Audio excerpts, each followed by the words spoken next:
ప్రత్యేకమైన వందనాలు తెలియజేసుకుంటున్నాను. కొన్ని సంఘాలకి వెళ్ళి చూస్తుంటే భయం పుడుతుంది, దైవ సేవకులకే భయం పుడుతుంది. ఎందుకంటే ఆ సంఘంలో వాక్యం చదవమని టప్మని లేచిపోతారు. వాక్యం ఎంత ఫాస్ట్గా చదువుతారు, తప్పు లేకుండా ఎంత బాగా చదువుతారు. బయట దైవ సేవకులు ఎవరైనా వచ్చినప్పుడు పరీక్షించేది సంఘం బలంగా ఉందా లేదనేది విశ్వాసంలోంచే పరీక్షిస్తారు.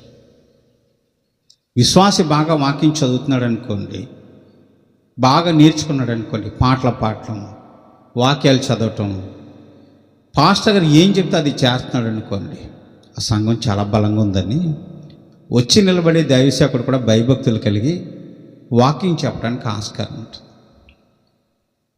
వాడు భయపడుతూ వాక్యం చెప్తాడు.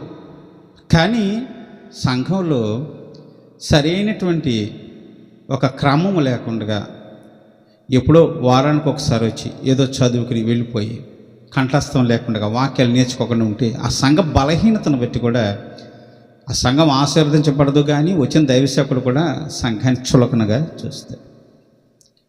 అప్పుడు యేసు ప్రభువు అన్నాడు, నిన్ను బట్టే అన్యజనులు నా నామాన్ని దూషిస్తున్నారు అన్నట్లుగా, నిన్ను బట్టే దైవసేవకులు నన్ను దూషిస్తున్నారు అన్నట్లుగా. అప్పుడు మా పరిస్థితి ఎలా ఉంటుందంటే, వీడు సరిగ్గా నేర్పిస్తే కదా వాళ్ళ బాగా ఉండేది అని ఎవరిని దూషిస్తారు? దైవసేవకుడు. ఎవరు తప్పు అవుతుంది?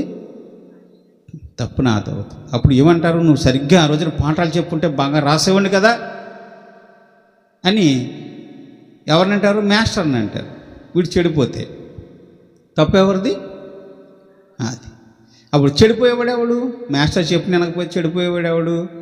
అల్లరి పనులు చేసేవాడు, జ్ఞానం లేనివాడు, వెంతికిలే అని దులుపు నిలిపోయేవాడు. వాడు మాత్రం ఏం చేస్తాడండి? వద్దు పోనీలే అని అనుకునేవాడు. ఆ మాస్టర్కి చెడ్డ పేరు వచ్చినా పర్వాలేదు అనుకునేటువంటి వాడు ఏమి చేయడు. కాబట్టి సంఘంలో నేను ఎందుకు చెప్తానంటే, మీకు చాలాసార్లు చెప్పాను, మీరు వింటలేదు.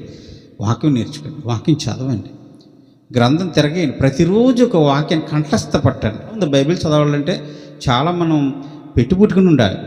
ఇటువంటి గ్రంథం మనకి ఇవ్వబడ్డంటే తడుగుతూ ఉండాలి. దీంట్లో ఏముందని రహస్యాలు తెలుస్తాయి. కానీ మనం పరిపూర్ణం అవ్వాలంటే బైబిల్ గ్రంథాన్ని పూర్తిగా తినాలి, అంతే తప్ప. కానీ ఏదో వారానికి ఒకసారి వస్తున్నాం, దీని మీద ధ్యాస పెట్టాలండి. దీని మీద ధ్యాస పెడితే మనం ఫలిస్తాం, అభివృద్ధి చెందుతాం, అంతే కదండి. ఒక ఆయనతోటి దేవుడు అన్నాడు, ఏయ్ ప్రవక్త ఇలా రా అన్నాడు. అయ్యా చిత్తం ప్రభువా చెప్పు అన్నాడు. నువ్వు పలానా ప్రాంతానికి వెళ్ళి పలానా వాళ్ళకి ప్రకటన చేసిరా, వాళ్ళు సరిగ్గా ఉండటం లేదు, చెప్పుల మాట వింటలేదు, నాకు వ్యతిరేకంగా ఉన్నారు, చెడ్డ పనులని చేస్తారు, చెప్పురా అన్నాడు. చిత్తం ప్రభు అని పరుగులు పెడుతున్నాడు. ఆగు అన్నాడు.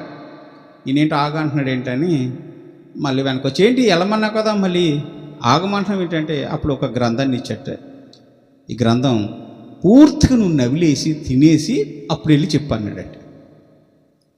అంటే ఆ గ్రంథాన్ని తిన్నప్పుడట ఆయన పూర్తిగా నవిలి తినేసి అప్పుడు వెళ్ళట అందరికీ చెప్పాడట. అంటే ఇది తిని బాగా నవిలి దీన్ని జీర్ణం చేసుకుని దీంట్లో ఉన్న ప్రతి వాక్యాన్ని బాగా అర్థం చేసుకుని ఎదురువాడికి చెప్తే ఆటోమేటిక్గా వాడు దేవుని తట్టు పరుగులెట్టుకు వస్తాడు. అది మనం నేర్చుకోవాల్సి. దేవుడికి ఒక అరగంట టైం ఇవ్వండి. వాక్యం చాలా విలువైంది, పోతే దొరకదు మళ్ళీ మనకి. కాబట్టి జీవితాలకు చాలా విలువైంది ఇది. ఇప్పుడు నేర్చుకోకపోతే ఇంకెప్పుడు నేర్చుకోలేదు, అంతే. అయితే